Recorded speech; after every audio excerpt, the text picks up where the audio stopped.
Well, beloved, this is indeed the day that the Lord has made, and I'm so grateful that He not only has allowed us to survive this terrific Tuesday, but that you carved out time out of your busy schedule on a Tuesday night when you can be doing a host of other things to join us here for our midweek worship experience. And for this, we give God praise. Listen, tonight you're in for a treat. Tonight will be enlightening. Tonight will be transformative. Tonight will be informative. So I need you to gather your writing utensils and your pads, your iPads, or whatever device you deem necessary to jot down some notes. I need you to tag a few people, whether you're on Facebook or YouTube or however you viewing this. I need you to tag, text, and just tell everybody that tonight is a night that they need to do. Unfortunately, financial literacy is not taken seriously in the black community. Most of us don't look at money until we ain't got no money. So let's be proactive in our efforts, as this month is a month that we set aside to celebrate our history as a black community and a black culture. So I want to lean on Sunday to the family, preaching series of sermons on the family. But on Tuesdays, I want to do health and wealth. Health and wealth. Health and wealth. We can't just, listen, I can't have you come into church and your soul right and go home broke because your pocket's wrong. So that's why this night and next Tuesday night, we'll be doing part 1 and part 2 of a series in which our speaker will give you ways and enlighten you on how to get your financial state in shape. Let me give you a couple announcements. If you did not pick up your communion elements earlier today, you have 2 more days to retrieve your elements, your communal elements. You can come on Wednesday, tomorrow, from 9 a.m. to 5 p.m. or on Friday from 9 a.m. to 5 p.m. and retrieve your elements. Come to the side of the church where the business offices are located. Put on your mask and whatever protective gear that you deem necessary to be worn in a building, and retrieve your elements. As our custom, every first Sunday, even in a virtual space, we pause to celebrate and commemorate the finished work of Jesus Christ on Calvary. We lift the cup, we lift the chip in unison, even in the virtual space. So I want you to be a part of that as we will celebrate our communal experience this coming Sunday at our 8 a.m. worship experience. So retrieve those. If you did not retrieve your elements today, feel free to retrieve those on Wednesday and or on Friday. Listen, Wednesday, speaking of Wednesday, tomorrow is our Super Wednesday. It's our Super Wednesday. It's our Super Wednesday. There's a lot going on here on our campus tomorrow, so I want to fill you in. Listen, starting at 9 a.m. inside of our building in our fellowship hall, we've sanitized and a host of other things, and we will be conducting COVID testing with our partnership through our nonprofit organization, who has fostered a magnificent partnership with Ochsner Hospital. So Ochsner Hospital will be on our campus tomorrow to facilitate COVID testing here on our campus. But while they're testing people for COVID, you'll simultaneously be able to go outside and get you a box as we conduct our weekly feeding. Listen, that starts at 11 a.m. Testing starts at 9 a.m. and our weekly feeding starts at 11 a.m.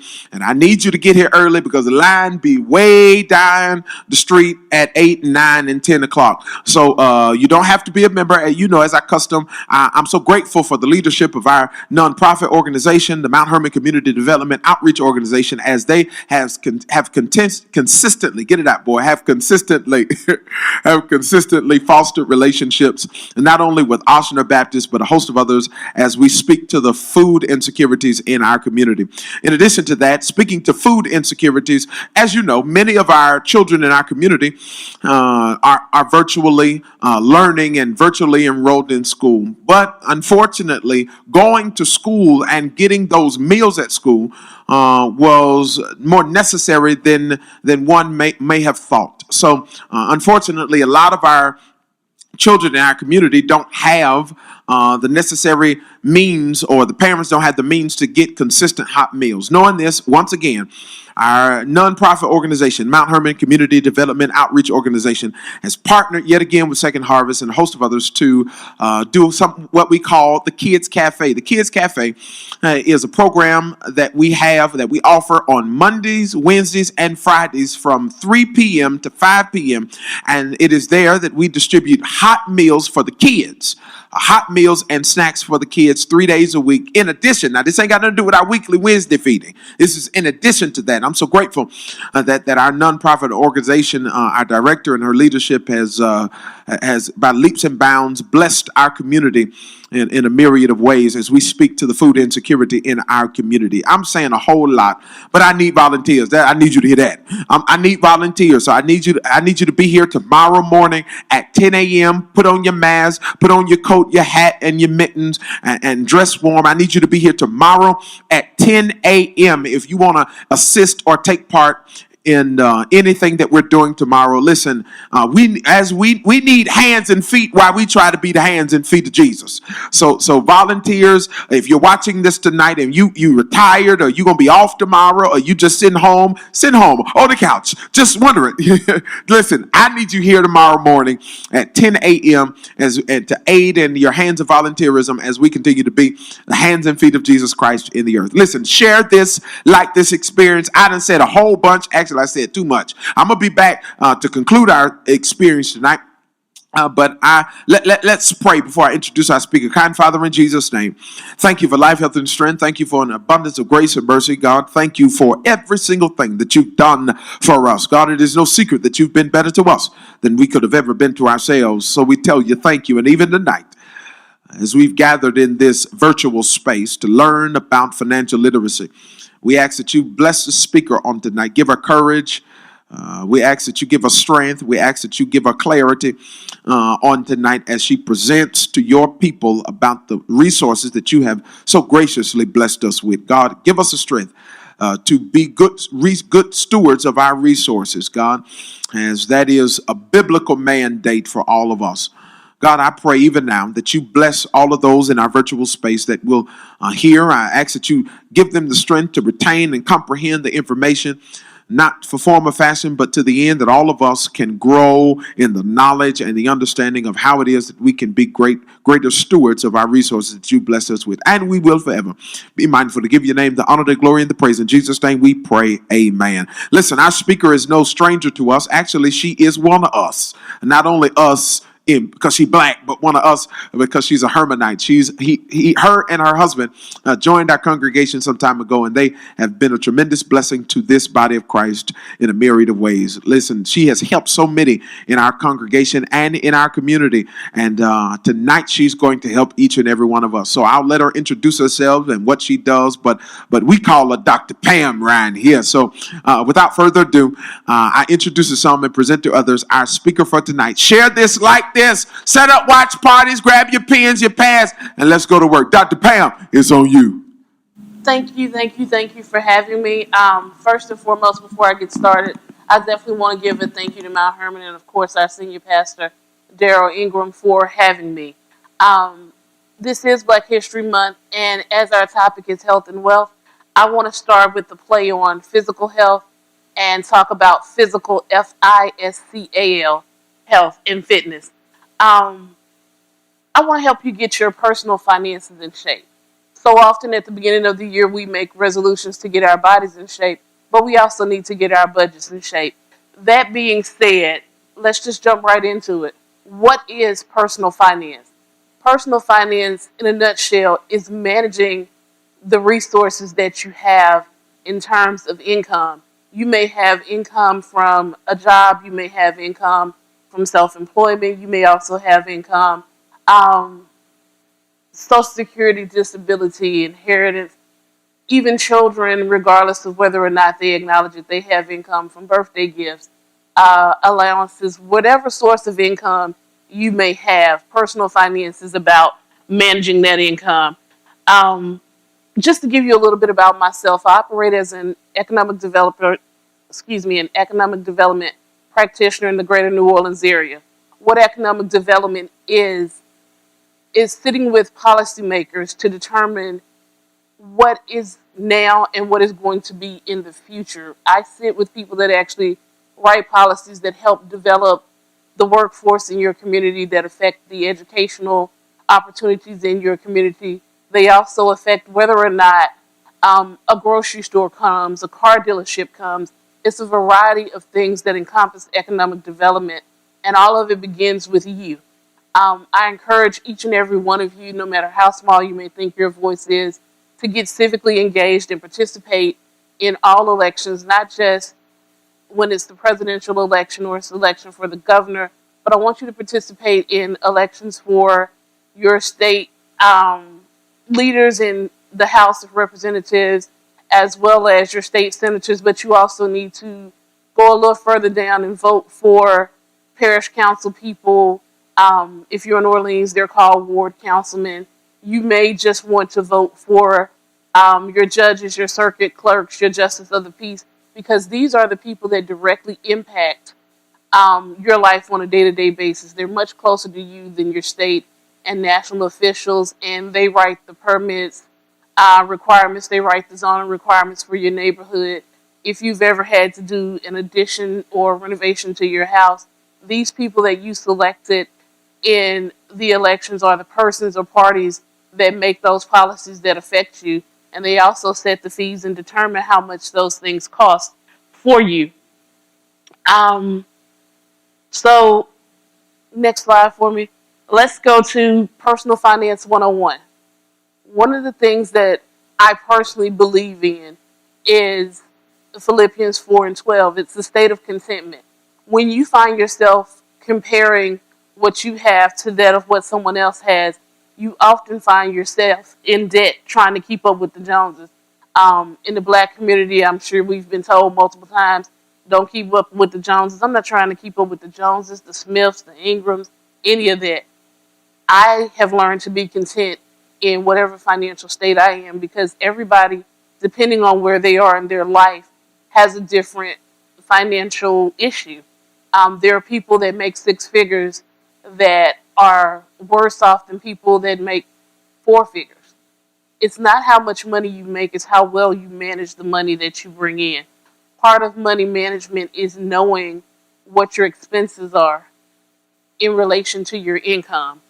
But to address income in total, one of the things you have to realize is income, especially if nothing else, this pandemic has showed us that income is perishable.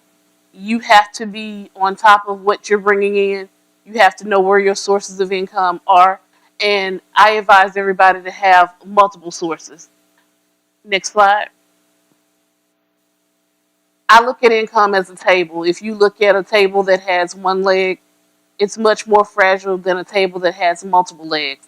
Part of the analogy of a table with a single leg is that table is your life. And if you only have one source of income or one leg, if something happens to that source of income, just like that table, your life will collapse if that leg is cut.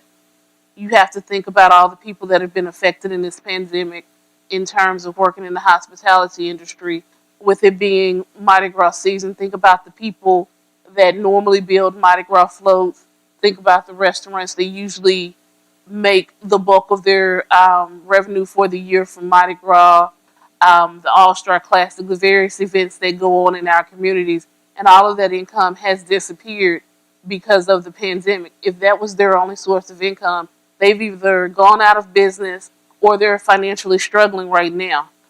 On the other hand, if you were a table with multiple legs, say like your dining room table that has four legs, if one of your sources of income is cut, you may have to prop that up on a book. You may have to,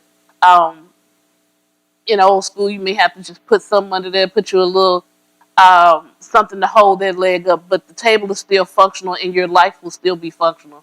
You may have to adjust some things, but your life doesn't completely collapse because you lost one stream of income. I advise people to think of what you have as a talent that you can actually monetize to increase your sources of income. A lot of people say, oh, I don't have time. I have children. I'm married. I'm XYZ.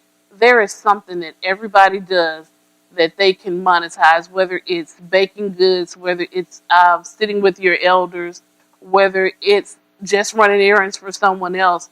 You have to look at what your talents are and how you can monetize those talents. It used to be, I tend to think of my uncle a lot when I think of multi streams of income. He did everything from collecting cans and recycling those to, cutting grass on the weekends, cutting hair on the porch. It's just a variety of things. We've always been multi talented in the African American community, and we're creatives.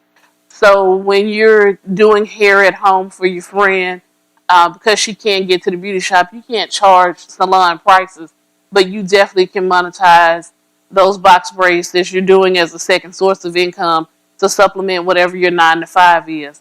A lot of times becoming multi-streamed in your income is also going to require you to get some additional education. One thing that this virtual situation we're all experiencing has leveraged the importance of online education. You can take classes for free from Stanford, Yale, some of the top schools, as well as Khan Academy, Coursera. It's a variety of places that you can gain additional income, gain additional knowledge to increase your ability to earn additional income. YouTube University is amazing. A lot of things that you may not have known how to do previously, technology wise, you can Google, get on YouTube, find the video, and you can learn how to operate those things. I also encourage people, we spend so much time on our phones, especially with our youth. Look into social media management. Look into, instead of just being on Instagram and Facebook, to be in someone's business, be on Facebook, Instagram, Twitter, Telegram, to create and fund your business. Get with like-minded people that are business savvy. Join Clubhouse. There are so many resources for those that are willing and have a hunger to create income and multiple sources of income. Um, it's not the traditional setup of I have to go to school for 4, 5, 6 years just to acquire certification. You can also look here locally. Delgado's doing a lot of continuing education classes. They're doing a lot of workforce development training because the workforce is changing, and some of the jobs that we've traditionally have in the near future may disappear, may become automated. So that's another thing you have to look at when you're looking at your income. You want to look at, what am I doing now? Is this something that's viable in the future? And if it is viable in the future, what changes do I need to make so that I can still be a valuable asset to whatever company I'm working for or the company that I seek to create in the future? Because one of the things we in the Black community have done is teach our children to get a job. We have not taught our children to be business owners. We have not encouraged an entrepreneurial spirit, because being entrepreneurs is scary for some. It is not consistent income. It's not for the weak. It requires in the beginning a lot of long hours, late nights, early mornings. Sometimes you're working weekends. Sometimes you miss the holidays. But if you put in the work, it's definitely beneficial. And I want to talk about, before we get into the next slide that deals with um, the financial T-chart, if you would skip down to the slide for me that says, where are you and where are you trying to go? One of the biggest things I talk to individuals about when we discuss their personal finances is goal setting. But before I can even set goals with them on what they want to achieve, I have to understand their relationship with money. And if you get nothing else out of this seminar tonight, I want you to actually understand that our relationship with money begins very early. Don't laugh when I give you this analogy. It's probably true for more of us than not. When you were growing up as a child, if you can think back to the first time you interacted with money, not when somebody gave you $1 or a quarter for your tooth when you lost it, but the first time you actually wanted something and you asked your parents to give you some money And maybe your mom was like mine. She would come in, she would set her purse down on the table. She didn't zip her purse up, she didn't close her purse because that was her house. And you would have been out of your mind to reach in her purse and take anything without her permission. You might have came back missing a hand. So with my mom, I would walk in, I would literally see that she had money in her purse, and I would say, Mom, I need $20 for XYZ, whatever I may have been asking for at the time. I wanted to go to the skating ring, I wanted to buy something. And she would tell me, I don't have any money. As an adult, I can look back now and say, she had money, but that money was previously allocated to something else. So she didn't have money to give me. But that interaction between my mom and I dealing with money formed how I looked at money early on. That money was a means to obtain whatever it was I wanted, but it was also a power mechanism that my mom used to get me to do some things or not do some things. If I got good grades, I got, I think, $5 for every A, $4 for every B. So that encouraged me to do good work in school so I could get paid for the work that I did in school, which that money in turn allowed me to go places I wanted to go, buy things that I wanted to buy, or what have you. But on the flip side of that, some people, particularly in relationships, a lot of people are in relationships they can't afford to leave because they have had a certain lifestyle. And when you have a certain lifestyle, you are controlled by the person that controls the purse strings.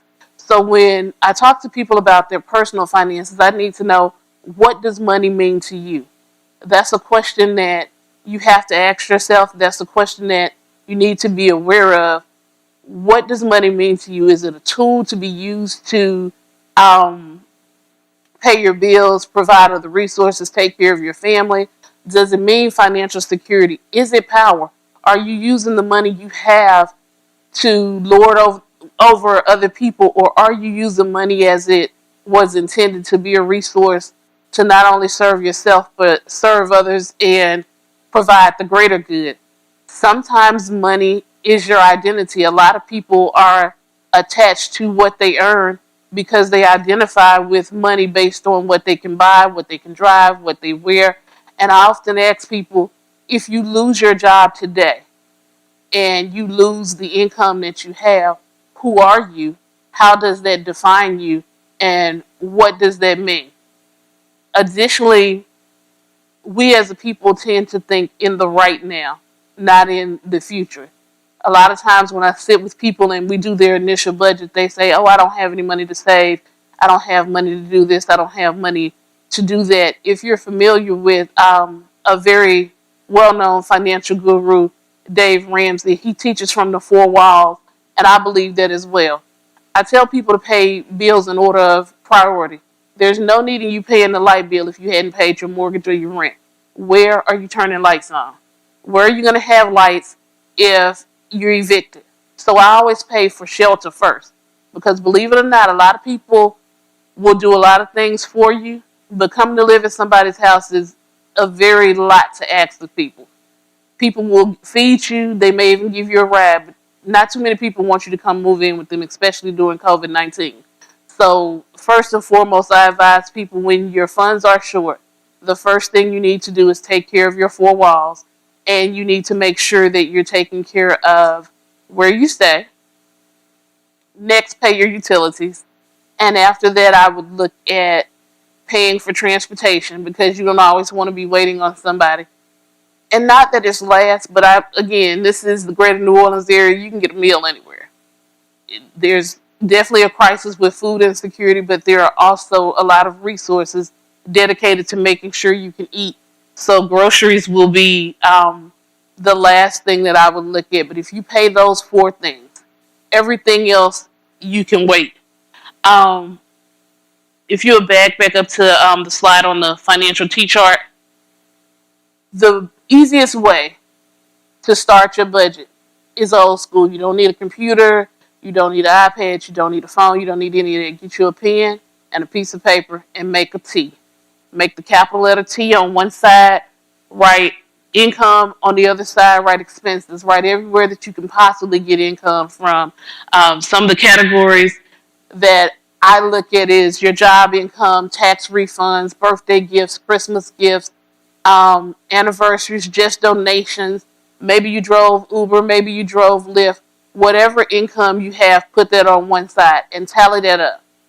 If it's regular, and what I mean by regular is if you know it's coming on the 1st, the 15th, the 1st and the 15th, every Thursday, every Friday, as long as you have a date that you can regularly account for that money coming in, then I would count that in my regular monthly income.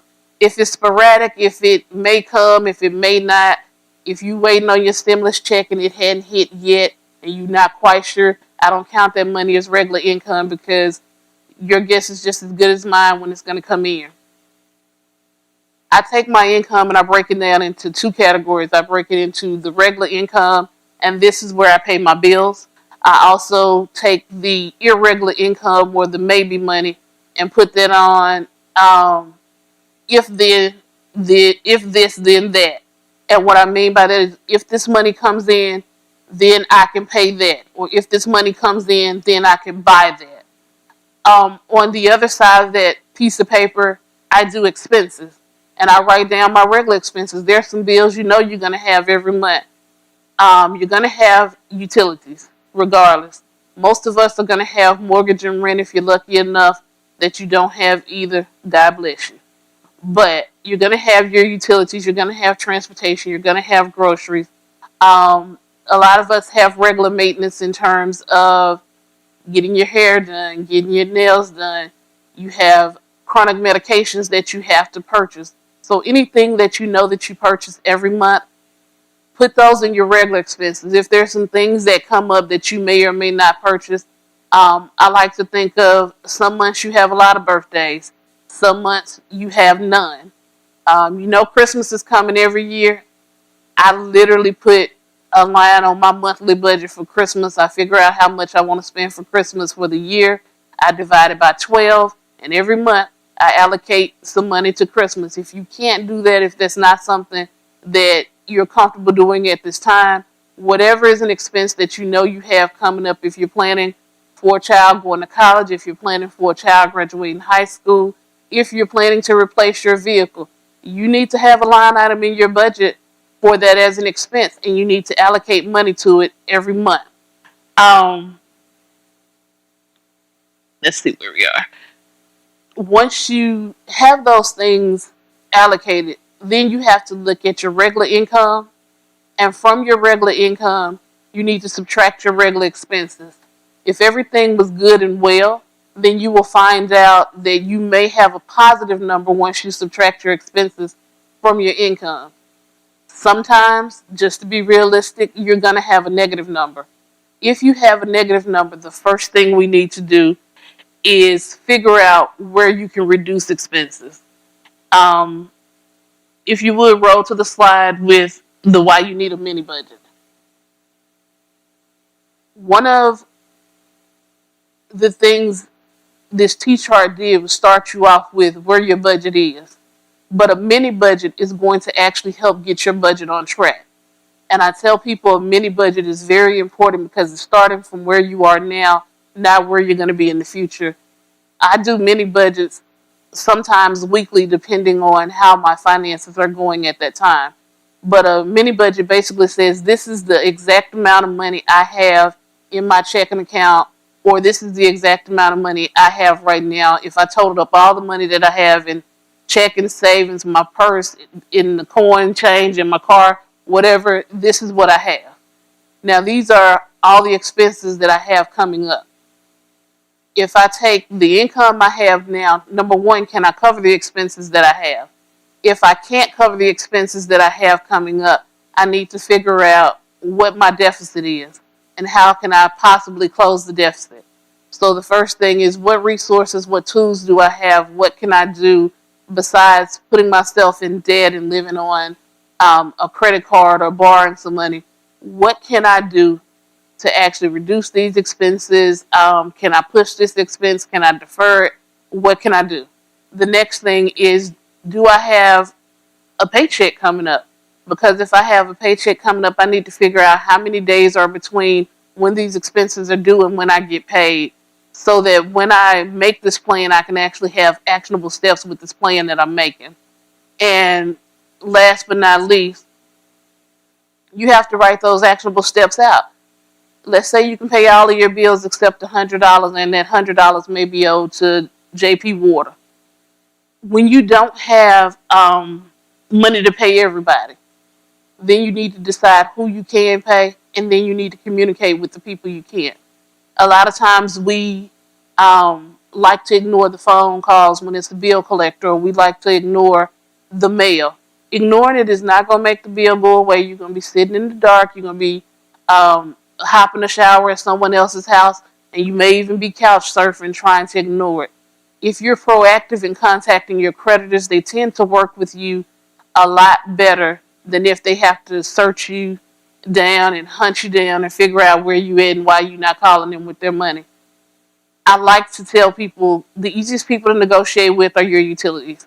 So if you can't pay energy for whatever reason, 9 times out of 10, energy will grant you an automatic extension. However, if the automatic extension is not going to be enough, reach out to energy, spend the time on the phone to get with a live person and say, hey, this is my financial situation. My bill is $100.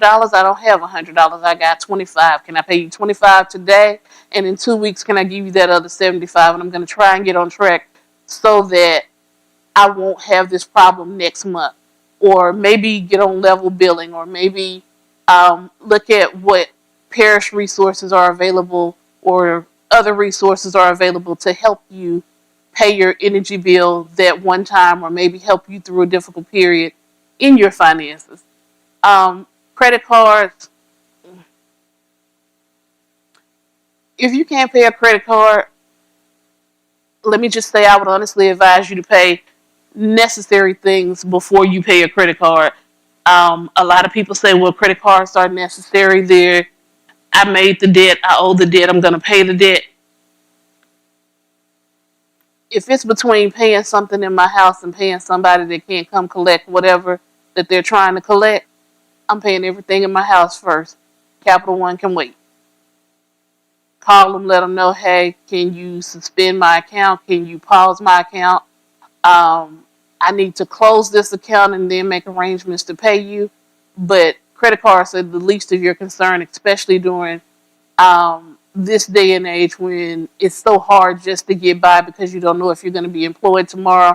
And if you are employed, you don't know if it's going to be full-time, part-time, or how long your job is going to last. Again, I pay everything by the four walls. I pay necessities first and wants later. And just to reiterate with credit cards, I know when we get in financial crunches, we tend to think of credit cards as your emergency fund. They are not an emergency fund. We have taught our children, and I want to say wrongly, that you can use your credit card in case of emergency. That is still money that belongs to somebody. That is still money that has to be ultimately paid back, or you have to deal with the consequences of having bad credit for 7 years until you make that payment, or until you make good, or you settle it, or you file bankruptcy, or whatever the case may be. There's nothing wrong inherently with having a credit card if you have the discipline to manage it. If you don't have the discipline to manage a credit card, leave those cards where they are. There's nothing that a credit card can do that a debit card can't, except it may give you airline miles, and you may get a little cash back here and there, but now there are even debit cards that offer cash back. So you can book a hotel room, you can pay all your bills, you have everything that you need in your debit card if you don't have the financial discipline to manage and pay your credit cards back. I advise people to stay away from credit cards as much as possible. And if you just happen to have to get one, if you cannot pay your balance in full every month, don't put anything else on that card until you pay it off. Um, you have to build a few things into your budget. And one of those I tell people is Budgets fail because people fail to be honest with themselves when they create it. If you know that you have a habit, whatever that habit may be, if your habit is going out to eat once a week, if that habit is buying a pair of shoes every month, if that habit just so happens to be that you like to get your nails done and they long and pointed, or if you got to get a haircut or you going to the game or you have boys' night, don't make your budget and put all your bills and skip your habit because your habit is going to break your budget.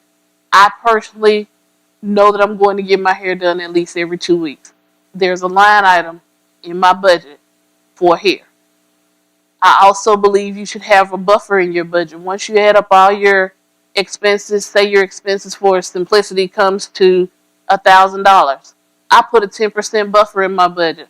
So automatically I don't need just $1,000. I need $1,100 because there are things that are going to come up because it's life. There are going to be situations that just arise that if you have that buffer, that extra money that you put in the buffer is already allocated for, oh, the washing machine run out, so I need this. Or, oh, I had a flat tire, so I need to actually either get this tire patched, plugged, or buy a new tire. Having that buffer there, y'all gotta excuse me, this earring is just doing the most. But having that buffer there will actually provide you an emergency fund without you having to just set aside and reserve so much money. People say, oh, well, you can do an emergency fund for $1,000. Realistically, you would need an emergency fund for 3 to 6 months of your expenses. But if you're already financially struggling, you're not in a place where you can build 3 to 6 months of expenses. So I tell people an easier way, a more realistic way, a more feasible way of doing that is look at what you need every month to cover your expenses and add 10 to 15% to that. If you spend it that month because something came up, good.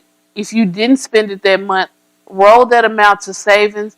Or if you don't have savings, let it sit in your checking account. Don't be like we were as little children. Somebody gave you $5 and you couldn't wait to go to the corner store because you had to have Cheetos, you had to have gum, you had to have a blow pop, whatever it is. You have to learn to be okay with money sitting in your checking account. You have to be okay with money sitting there that you don't use. We have been taught to live paycheck to paycheck. We have been taught you go to work, you pay a bill. After you pay the bill, and everything's done, it's okay if you're broke. I'm here to change that mindset. It's not okay to go and work 40 hours a week, 30 hours a week, however many hours you work a week, and after you pay all your bills, your account is at zero or near zero. I don't believe that we were created to just go to work, pay bills, and die. I believe that even on this side of heaven, that we were meant to live in abundance. And part of that is being a good financial steward over your money. So that means when you go to work and you pay all your bills, there should be something left. There should be money for you to invest not only in your wants and needs, but to invest in your children, to invest in your future. We have to look at we're not going to work all of our lives, and a lot of us don't have long-term care. One of the issues that this pandemic has raised is what do you do when there's an unexpected death? So many of us plan to die at 50, 60, 70 years old, but this pandemic is taking people at 35, 40, 45.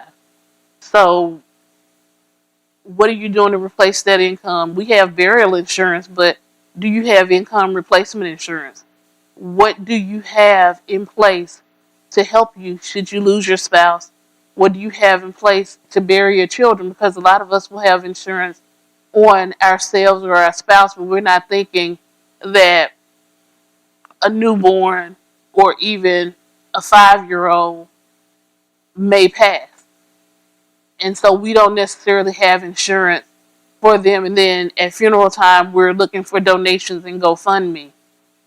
I believe if you're working a job, no matter how small the amount may be, get a Gerber life insurance policy. Pay 68 cents a month. Pay $1.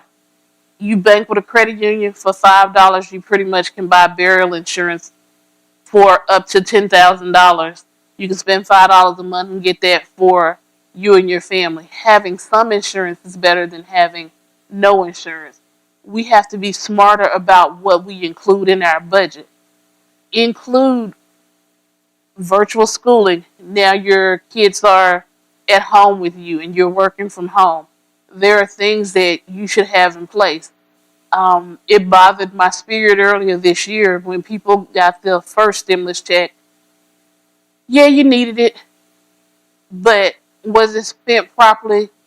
Probably not. And a lot of people ended up, when school started, saying, oh, my kids can't go to school virtually because I can't afford to buy a Chromebook. Why don't the parish provide a Chromebook? Why don't this person, if you had taken that $600 and bought a Chromebook brand new, they're probably $199.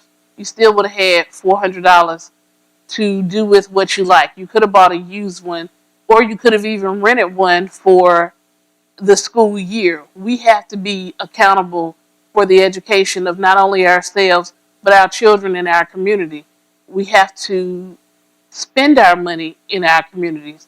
So many of us look at what we don't have, and you don't have it because you'll drive 20, 30, 40, 50 miles to spend your money somewhere else and generate tax revenue.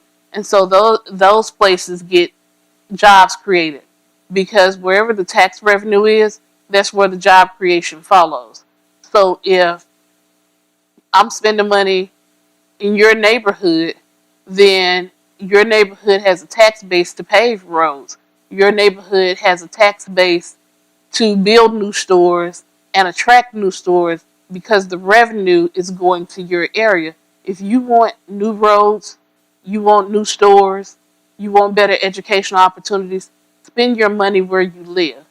And in order to be able to spend your money where you live, it's not just a matter of taking the money that you have, but you also have to collectively be able to put your money in such a place that if you need to invest to help someone else grow. Think about this whole situation, and I don't want to step on any toes or derail too far, but think about this whole situation with Rouse's, where as a black community are inflamed and upset that one of the owners of Rouse's was a Trump supporter and out at the Capitol with these incidents. But you have to also look at where else are you going to shop in the neighborhood, because are you willing to drive a little extra to go to a black grocery store? Are you willing to go a little further to support a black vegetable stand or a black pop-up market that's providing fresh veggies? Or are you going to do what's convenient for you and drive to Rouse's and continue to shop? You have to vote with your money. Being financially fit also requires you to vote in your best interest. Why would I pay to build up your neighborhood and devalue mine? Those are the things that your finances allow you to do. Those are the type of opportunities that you have to seize upon. They vote with their money all the time. We should vote with our money as well. Um, when you're in a place of financial literacy, you're able to break generational curses, because I can guarantee you, not too many of us that are watching, not too many of us now, myself included, my parents didn't sit down and explain to me the time value of money.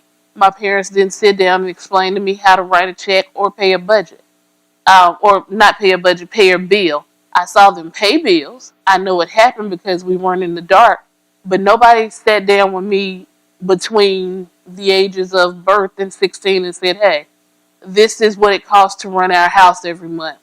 This is how much I bring in. This is how much your father brings in. And this is what we pay. We as a community tend to want to look good but live bad, and we don't talk to our children about the reality of budgets. I'm not saying that you have to let your children know what your finances are, but I do believe if you have children 10 or older, you should give them money and you should allow them to budget. If they want to buy a new iPhone, okay, this is how much money you get a month as an allowance, or this is how much money that you have. What are you willing to do? What work are you willing to put in to get this? We live in such an age of instant gratification now that we give our children, but in our giving, sometimes we hinder our children because they become very entitled to thinking this is what I'm supposed to have, this is what I'm supposed to do, and they haven't learned the work ethic behind how to get it. They haven't learned that just because you can buy an iPhone for zero down, those finance payments with your phone company actually makes that iPhone cost more than it would if you bought it outright. Not only are you paying the bill, because you can afford $30 a month in your head for the phone, but that $30 a month doesn't include that you're paying the service bill on top of that. It doesn't include that once you add the service and the phone, the sales taxes make that bill go from $30 to now you're looking at $100 a month. That's a recurring bill. Anytime you owe somebody, that debt that you're paying is stealing away from what you can be investing in today. I tell people interest is only good when somebody's paying you. If they're not paying you interest and you're paying them interest, they're making money, you're losing money, you're shrinking your buying power. I want to pretty much give you a little bit of homework between now and part two. I know I've covered a broad range of topics because I wanted to make sure um, you understand the mindset behind budgeting before you attempt to budget. Our budget mentality is shaped by how we deal with finances growing up and how we deal with finances now. A lot of us are literally living just in survival mode. We have to get out of survival into planning, because when you're living in survival, you're not responding, you're reacting to what's happened to you. And what I want us to do as a community is learn not to just merely react, but to assess a situation where we are, figure out how we got there, and then formulate a proper response into not where we are, but how we can get to where we're trying to go. And it's not an easy process. It's not something that you can do today, sit down and put it on a piece of paper and say, okay, I'm $5,000 in debt and I want to be debt free. And so if I do this, and that, I'm going to be debt free. It doesn't work that way. A lot of times when we do finances, it may have taken you 12 months to get into debt. Realistically, it may take you 3 years to get out. It's not something that you do overnight. You start with baby steps. You got cable. Maybe you don't need 200 stations. Can we just get down to basic cable? And saving that $25, $30 a month will allow you to put that $30 on a debt that you have. And that extra $30 pays down $30 worth of interest on a credit card, or it may help you pay off a loan faster.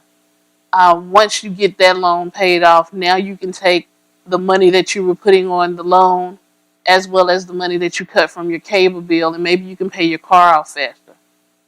Maybe you can take money from your savings, and I don't generally advocate taking money from a 401k or other retirement vehicle, because the purpose of that is to set you up for retirement. Even if people say, well, you can take a loan and pay yourself back.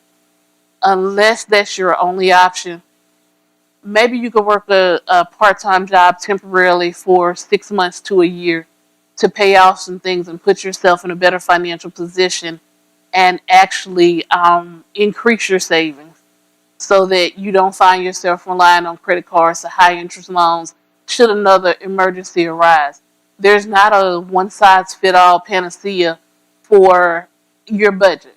It requires you to look at your unique circumstances and what your capabilities are, where I may be able to work a part-time job that may not be feasible for you.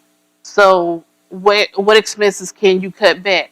Or while you may be able to fix your budget by cutting back expenses, I may need to just earn more income. I may need to look for a totally different job because maybe the one I have is not enough income to pay the expenses I have. Or I may have to downsize my standard of living. I may have to get rid of 2 cars and we get in one. Or I may have to move from a high rent apartment to a lower rent apartment, or either downsize to the point where I'm temporarily living with family, whatever is necessary to put yourself in a place of financial security. And some of the decisions that you're going to have to make are going to be hard. You may have to learn to do hair at the house. You may have to go Without eating out, you may have to buy meals in bulk and meal prep. And meal prep is a great savings. One of the things I tell people, if you're starting looking for somewhere to cut an expense, start with your grocery budget. Because a lot of times, the things that you buy for grocery, 30 to 40% of that gets thrown in the trash. If you meal prep, if you buy ingredients that can be used in multiple meals, you may make baked chicken. I know Pastor gonna kill me, fried chicken. You may even put some chicken on the grill. But you put that with different things, buying a family pack of chicken instead of buying 3 or 4 pieces. Now you have 3 meals versus having one. You have to buy things when they're on sale. You may have to coupon.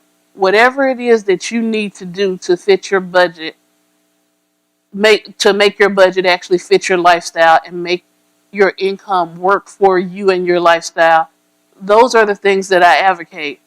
But between now and next Tuesday, if you have any questions, feel free definitely to drop them on this live, and I'll go back later and review the live. But I also wanted to give you some resources. And if you'll roll to the next slide, I have what I call a monthly bucket list. And that bucket list is not what you think of traditionally. Most people have a bucket list of what you do where before you kick the bucket. My bucket list is, let's divide up your time and put different things into buckets so that you have a work-life balance and so that it's not all about stressing on how much income you have, but it's more about, if I plan and prioritize the things that I need to do, then these are things that I can accomplish. And I give you a monthly bucket list. These are things that I can accomplish this month. Because if you make small changes every month, small changes eventually add up to the big change that you want. The other resource that I provided to you is having a routine.